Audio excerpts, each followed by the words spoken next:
माँ की ममता दापुर नाम का एक छोटा सा अविकसित गांव था।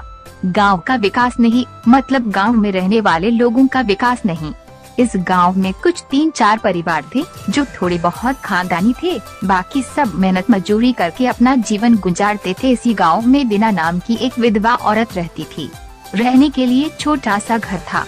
2 बच्चे थे, शायद एक 5 साल का और दूसरा 3 साल का होगा। दिना का पति बहुत मेहनती था। वो दिना को किसी चीज की कमी महसूस नहीं होने देता था या कैसी भी हालतों में साथ नहीं छोड़ता था। कैसी भी परिस्थिति हो दोनों साथ मिलकर सामना करते थे। पर कौन जाने किस पर कौन सा अनर्थ कब आ जाए। दिना के जीवन में ऐसी घटना घटी कि उसी घटना ने दिना के पति को दिना से छीन लिया। दिना को पति के गुजरने के बाद ऐसा लगने लगा कि मैं जिंदा तो हूँ पर मुझ में जान नहीं है। परिवार चलाने के लिए अब दूसरा कोई नहीं था सिवाय दिना के। इसलिए कैसे भी करके दिना ने अपने बच्चों के खातिर खुद को उस दुख से अलग किया। कुछ दिन बाद घर में जो था वो समाप्त हो गया। अब खुद क्या खाए और अपने छोटे बच्चों को क्या खिलाए, ये समस्या उसके सामने खड़ी हो गई।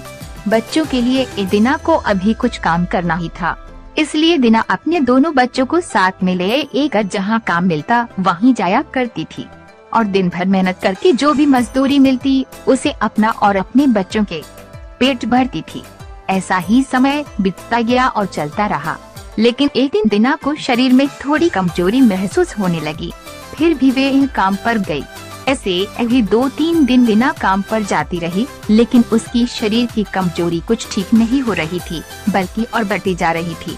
ऐसे में काम पर जाना दिना के लिए कठिन हो गया।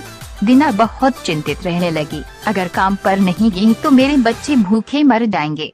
उसी चिंता ने दिना को और कमजोर कर दिया। इतनी कमजोर कि उठने बैठने के लिए लकड़ी का सहारा लेना पड़ता था। इस कारण उसके बच्चे भूखे मर रहे थे। खाने को कुछ न मिलने के कारण और अपने बच्चों को भूखे मरते देखकर वह लकड़ी की सहायता से आज यहाँ से कुछ मांगा तो अगले दिन दूसरी ओर से कुछ मांग के अपने बच्चों को खिलाती, पर खुद भूखी सो जाती थी।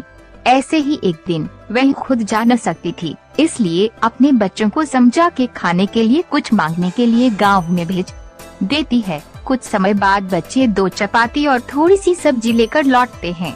2 चपाती से 3 जानवर कैसे तृप्त होंगे, इसलिए वे 2 चपाती दोनों बच्चों को खिला देती हैं। वह बरसात का समय था। बिजली न होने के कारण घर में अंधेरा छाया हुआ था। अंधेरे में ही वे अपने बच्चों को एक कमरे में सुला देती है और वह दूसरे कमरे में जाकर सो जाती हैं। रात को तेज बारिश होती है और बिजलियां जोर से कड़कड़ाती है। दिना को थोड़ी आराम मिलती है, इसलिए वह गहरी नींद में पड़ जाती है। ऐसे में दिना को एक सपना दिखाई देता है। वह एकदम तंदुरुस्त हो गई है, काम पर जाती है।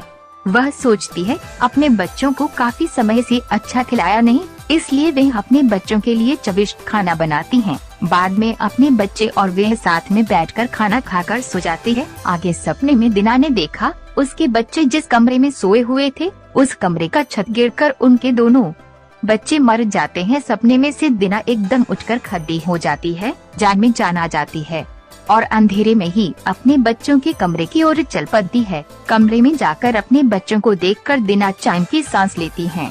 उसी समय दिना को शरीर में ज्यादा कमजोरी महसूस होती है, जिससे वह नीचे गिर जाती है और फिर वहां से उठ ही नहीं पाती है। चैन की सांस दिना की सांस ले लेती है। दोस्तों, यही होती है माँ की ममता, जो मरते दम तक अपने बच्चों के खातिर जीने का जुनून रखती है। दोस्तों, ये छोटी सी कहानी आपको ये कहानी अच्छी लगी तो वीडियो को लाइक व शेयर करना ना भूलें।